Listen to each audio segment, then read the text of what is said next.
సాగుతూ ఉందన్నమాట. Sir, social మీడియాపై కొత్త ఆంక్షలు మార్పు దిశగా ఏమైనా అడుగులు వేస్తున్నారు?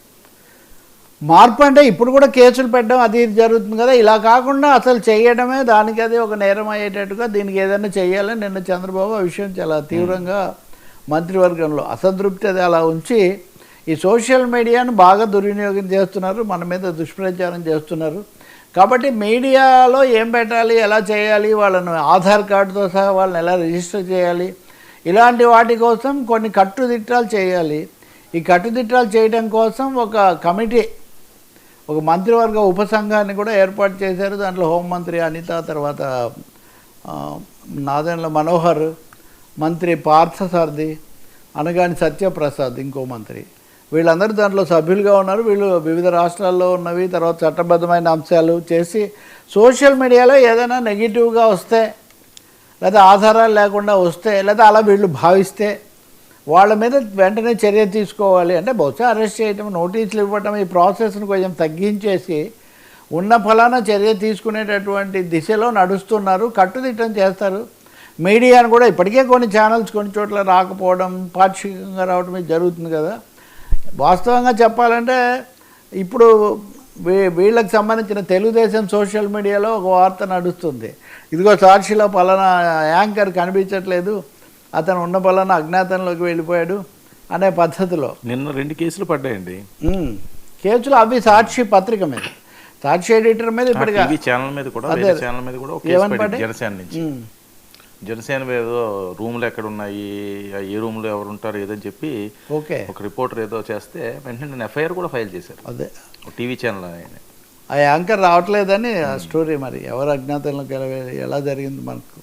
కానీ సోషల్ మీడియాని నేను వాస్తవానికి నిన్న మన ఫస్ట్ ఐటమే అది, సోషల్ మీడియా వార్ జరగబోతుంది ఏపీలో. ఇది ఇంతకుముందు కూడా ఉంది, కానీ ఇద్దరు కూడా 2 పార్టీలు మనం సోషల్ మీడియాను సరిగా ఉపయోగించుకోవట్లేదు లేదా ఎదుర్కోవట్లేదని భావిస్తున్నటువంటి పరిస్థితి.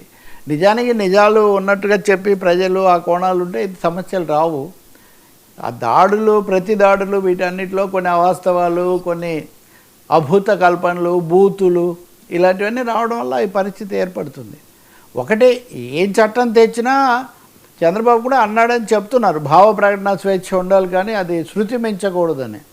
సో శృతి గతి ఏది అన్నది ఎవరి చూపు లేదా ఎవరి విధానం వాళ్ళని బట్టి ఉంటుంది. న్యాయ సూత్రాలు కొన్ని ఉన్నాయి, ఐటీ చట్టాలు, మీడియా చట్టాలు కూడా ఉన్నాయి. ఆ పరిధిలోనే ఈ సోషల్ మీడియా చట్టం వీళ్ళు తెచ్చినా కానీ అది ఉండాల్సిందే తప్ప అంతకు మించి అసలు సోషల్ మీడియా అనేదో నియంత్రణ చేయటం అయితే అది సాధ్యం కాదు.